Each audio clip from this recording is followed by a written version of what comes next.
Hey guys, welcome to the channel. This is Night Gen Gaming here, and I've got some more Spider-Man. I'm actually going to show you guys some web swinging. This video is actually going to be about the open world though, and I'm probably going to make a couple of these.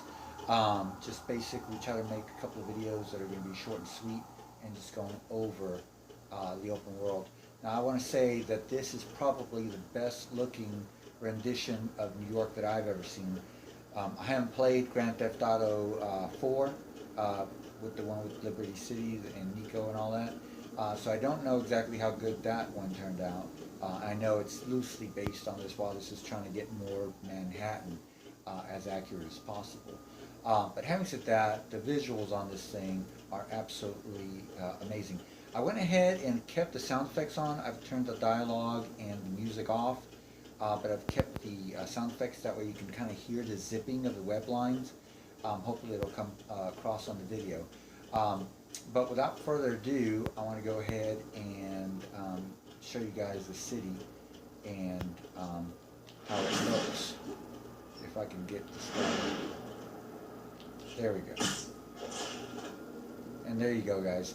That is New York in its entirety. I've never seen New York so detailed, so densely populated by buildings.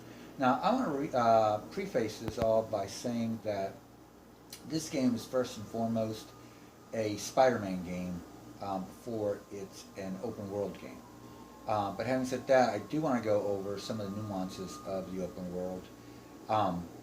We're looking at a map that's about 6 kilometers by around 2, which I've already mentioned in my other video.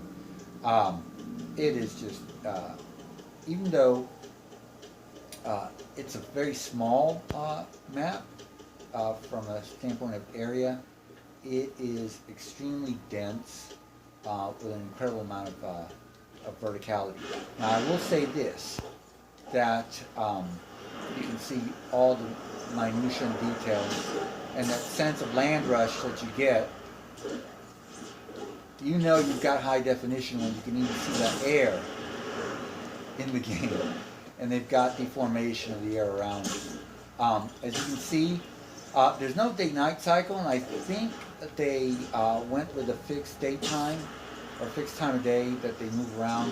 At first I thought it was for narrative reasons, but now I'm pretty sure it was technical reasons. If they can fixate and pre-bake all the lighting, it almost has a ray trace look to it, which is incredible. So while I would have very much liked a day-night cycle, this fixed time of day lighting really gives you a sense, or a what do they call it, ambient lighting that is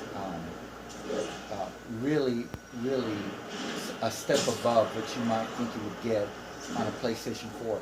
Even the resolution now, I'm not entirely sure this is actually what I call sparse rendering or checkerboard rendering. I actually think, and correct me guys if I'm wrong, Digital Foundry was saying that this is actually dynamic resolution, dynamic 4K or close to 4K, which gets you anywhere near from 1530 something to 18, almost 1900p. And if that's the case, they've done an incredible job, because it really comes across as very sharp and very clean. You can see a lot of repetition on the glass as far as the offices go, but in most games of this type that I've played, you didn't even get that. You didn't even get to look inside that. So for me, it's a step up.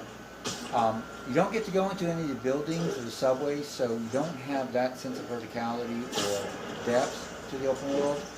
And normally this would be what I'd call an urban mountain range. In other words, you crawl over the urban landscape like you would jagged mountains. But given the amount of detail, I mean, just look at this. We'll come over here and take a look at this building.